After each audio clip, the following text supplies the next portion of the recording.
ለአርጀንቲና እንደው እግር ኳስ ተጫዋችነት ወታደርነት ከሆነ ሌፍተናንት ጀነራልነት የሚገባው ሊዮኔል ሜሲ ነው። ሜሲ ቁንጫው ትንሹ ልጅ የአርጀንቲና ብሔራዊ ጀግንነቱን ቀጥሏል። አሁንም የቦኔስ አይረስ ጎዳናዎች ትላንትና በደስተኛ አርጀንቲና የተጥለቀለቁት በሊዮኔል ሜሲ 2 አሲስቶች ምክንያት ነው። በዚህ ዓለም ዋንጫ ላይ ኃይሉን አድሶ መጥቷል። የ2022 የዓለም ዋንጫ ክብር አልበቃ ብሎት በዩናይትድ ስቴትስ ስቴዲየሞች ሜሲ በአልቢ ሴሌስቴስ ማሊያ ሌላ ታሪክ እየጻፈ ነው። ሌላ ታሪክ ውድ አድማጮች፣ እሱንማ አንድ ፕሮግራም ለብቻ መስራት አለብኝ። ሌላ ሜሲንም እያየን ስለሆነ የ39 ዓመቱ ሜሲ ወርቃማ ታሪክ መጻፉን አላቆመም። ተመልከቱ፣ ትላንት 2 አሲስት በዚህ ዓለም ዋንጫ ላይ የመጀመሪያው አሲስት ነው እንዴ! 12ኛ የጎል ተሳትፎ ነው በዚህ ዓለም ዋንጫ ላይ። ምን ያህል አርጀንቲናን በትከሻው ተሸክሞ እያለፈ እንደሆነ ይሄው ስታቲስቲክስ ይነግራቸዋል። በምድቡ ጨዋታ በመጀመሪያው በአልጄሪያ ግጥሚያ 3 ጎሎች አስቆጥሮ በሃትሪክ ውድድሩን ጀመረ። ከኦስትሪያ ጋር በሁለተኛ የምድብ ጨዋታ 2 ጎል አስቆጠረ። ከጆርዳን ጋር በምድቡ 3ኛ ጨዋታ 1 ጎል አከለ።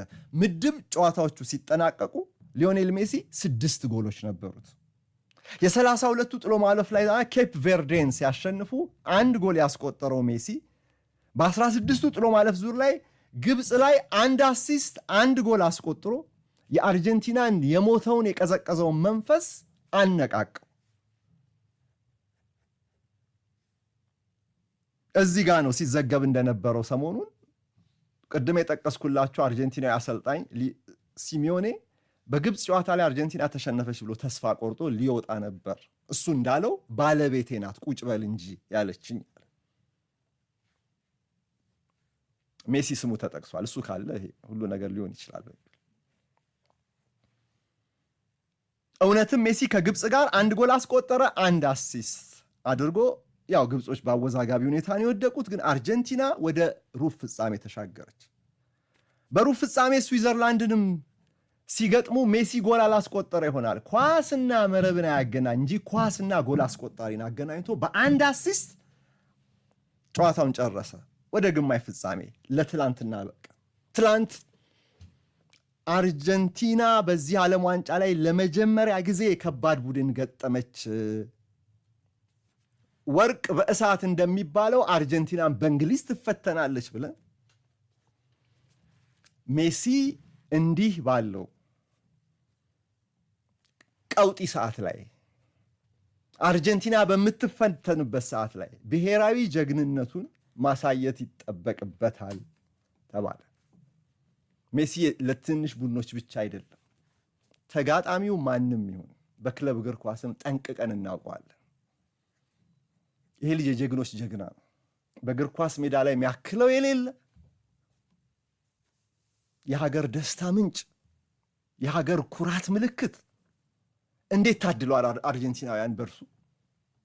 የሊዮኔል ሜሲ አድናቂዎች በመላው ዓለም ኮራንብህ ይሉታል። አርጀንቲናውያንስ እንዴት ይኩሩበት፣ እንዴት ይኩሩበት።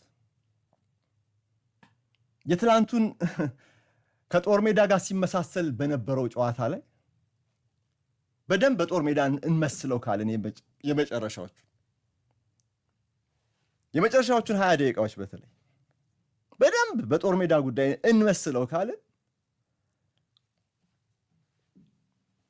የአርጀንቲና ተገዳዳሪ ጠላት አርጀንቲናን ገድሎ ጥሎ በመጨረሻ አይበገርም ያለው ምሽግ ውስጥ ገብቶ የመጨረሻ ባንዲራውን ሊተክር 5 ደቂቃ በቀረው ሰዓት ላይ ነው ጄኔራል ሜሲ ጀግና ሆኖ የወጣው።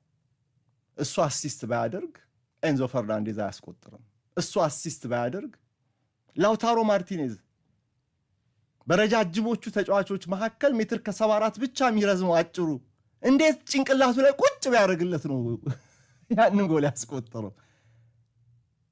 ከቀኝ በኩል ሜሲ ነው የድሉ መዘውር። በቃ